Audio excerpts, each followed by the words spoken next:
Praise the Lord, praise the Lord, praise the Lord. You are welcome back to Restoration Minute. God speaks. Here is the place that the King of Glory speak unto his children by his word. Today is another day that the word of the Lord is coming unto you. And I believe that today there is going to be another transformation by the word of the Lord. I am the ambassador of Christ, Ambassador Albert Osei, and also the presiding elder of Living Manor Ministries. As this word is coming today, you are going to be a blessing unto your generation. Can you give me a believing amen? Hallelujah. Praise the Lord. Shall we pray? Father, we thank you for the word today. Anoint my lips. Bless your children by your word. Let there be a miracle to follow your children by your word. In Jesus Christ of Nazareth. Amen. Hallelujah. Today's message is entitled Things That Lead Men. Things that lead men. And our key scripture will be taken from the book of 1 John chapter 2, verse 15 to 16. And I read the scripture. 1 John chapter 2, verse 15 to 16. Love not the world, neither the things that are in the world. If anybody love the world, the love of the Father is not in him. For all that is in the world, the lust of the flesh, and the lust of the eye, and the pride of life, is not the Father, but is of the world. This is John speaking unto Christians and believers around the world. And he is telling us not to love the world and the things thereof. Hallelujah. And he will talk about the three things that leaded men. He said the lust of the flesh, one, the lust of the eye, two, and the pride of life. Hallelujah. So these are the three things that leaded men. The word lead simply means to conduct or direct with an authority. That is the meaning of lead. To conduct or direct with an authority or guide with your hand. Leading means to direct or conduct with an authority. So these are the three things that leaded men into the distractions. And so that is what John was telling every believer, that there are three things that leaded man unto hell. Hallelujah. So I want us to look about these three things. What are these three things? The lust of the flesh. The lust of the flesh. What is the lust of the flesh? The lust of the flesh are the things that the body requests. Hallelujah. So I want to talk about these three.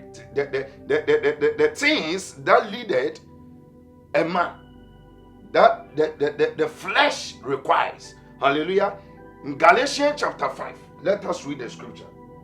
Galatians chapter 5, verse 19. And I read, now the works of the flesh are manifested, which are these: adultery, fornication, uncleanness, lasciviousness, idolatry, witchcraft, hatred, variance, emulations, wrath, strife, seditions, heresy, enviness, murderers, drunkenness, revelings, and such like, of the which I tell you before, as I have told you in time past, that they which do such things shall not inherit the kingdom of God. So what Paul was saying to the Galatians, now all this in envy, hatred, jealousy, idolatry, witchcraft, Paul was saying these are the fleshy things.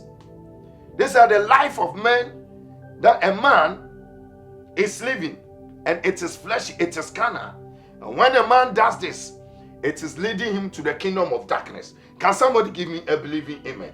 There was a woman in the Bible, in Genesis chapter 19. The Bible said she was the wife of Lot. And so salvation came, and God said nobody should turn back. But this woman lasted after the things of the world. So she was thinking about the fleshy things, the cars, the properties, her sheep, her everything about her. So the woman looked after the worldly things. So the Bible said, and she turned into the pillar of salt. Precious one, as you are hearing my voice, don't turn into the things of the world. Don't look after the things of the world. Don't let enviness, jealousy, hatred to take over you. It is fleshy things. And those who do this, as the Bible is saying, shall not inherit into the kingdom of God. And that is why John said unto us, the lust of the flesh. These are the three things that manifest in the life of a man. And when any man that practice the lust of the flesh will not enter into the kingdom. He again said, the next one, he said, the lust of the eye. The lust of the eye. What is the lust of the eye? Hallelujah. The lust of the eye is something that controlled by what we see. The lust of the eye is what we see with our eye. Jesus said that the light of a man, the light of a man is your eye. So what we see leadeth us into good or bad. And that is why he was saying that be careful about what you see, because it can lead you into distraction. Hallelujah. Can somebody give me a believing amen? In Genesis chapter 3, the Bible says specifically verse 6, Adam and Eve, the deceiver came and deceived them. The Bible said, and the serpent went unto Eve and said unto her. Have you seen this? So the devil was waving unto the woman Eve. So the Bible said, and the woman took, it was pleasant in her eyes. She saw the apple. It was her eyes that she saw the apple. So through that, the Bible said, the devil deceived her through her eyes. Don't be deceived about the things you see on earth. It can lead you to distraction. And that is why Jesus is talking to you this morning. Jesus is talking to you this morning, this afternoon, this evening, that the things that you see can lead you to distractions. Hallelujah. There was a man in the Bible. The Bible said his name was David. Hallelujah. And I want to read in the book of 2 Samuel chapter 11, verse 2. And it came to pass in an evening time that David arose from his bed and walking upon the roofing of the king's house. And from the roofing he saw, the Bible said, he saw a woman washing herself. Listen, he said he saw what David saw. The woman was bathing. So the Bible said, with his own eyes, David saw. Have you seen it? So your eyes can lead you to distraction. This is the wife of Uriah. But the Bible said through that, David sinned against the Lord and man. So because of what he saw, he couldn't control himself by what he saw.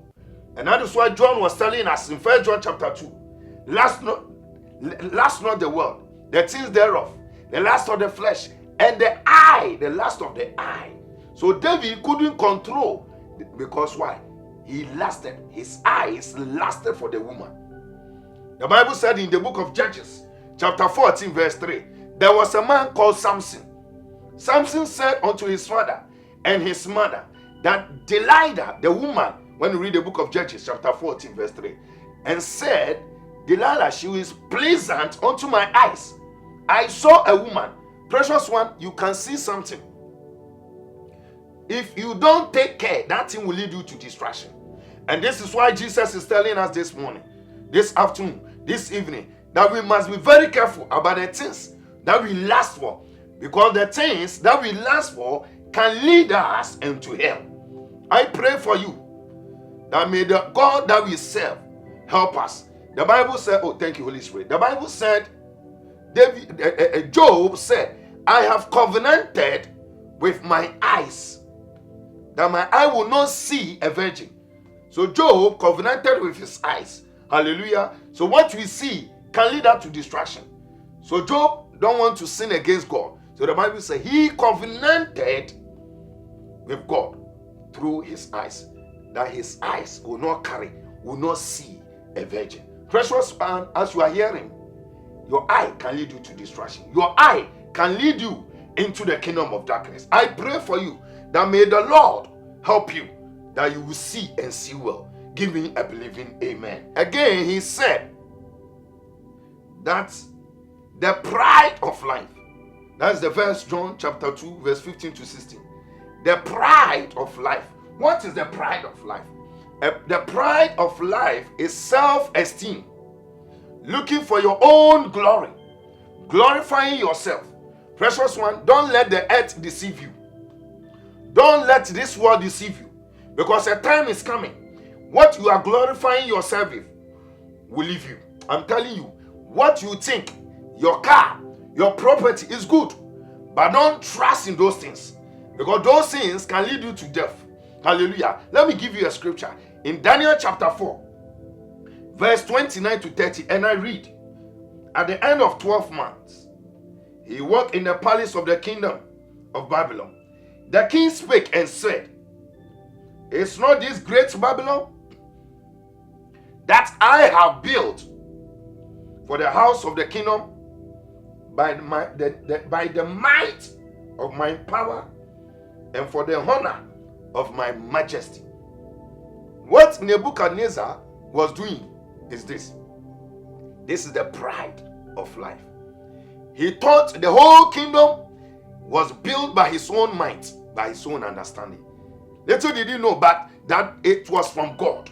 Precious one, everything, David said it, everything I had, everything, my possessions, my properties, my inheritance, all that I have, it was given to me by God. Precious one. And so the Bible said, and Nebuchadnezzar glorifying himself. It is the pride of life. As you are hearing my voice, I pray that you walk with God well. Do not glorify yourself with the things that you see, the things that you possess, because through that, it can lead you unto hell. I pray and I trust in the Lord that this message will strengthen you. This message will build you up. This message will open your understanding in the things of God. May the Lord bless you. I want you to lay your hand in your heart. I want you to put your hand in your heart and repeat this word after me. Say, oh Lord, help me, lead me in all my ways, that I will not trust in the worldly things. Help me, oh Lord, to walk in your direction. In the name of God the Father, and of the Son, and of the Holy Spirit. Give me a believing amen. Hallelujah. And all these things can be achieved if you believe in Jesus. You can enter into the kingdom of God. I want you to repeat this words after me. The Bible said, by the words of a man and by the acceptance of the heart, a man is accepted into this kingdom. Romans chapter 10 verse 10. Say, oh Lord, I believe you came to die for me. Forgive me all my sins. Wash my sins away. I accept you as my Lord and personal Savior. Write my name in the book of life.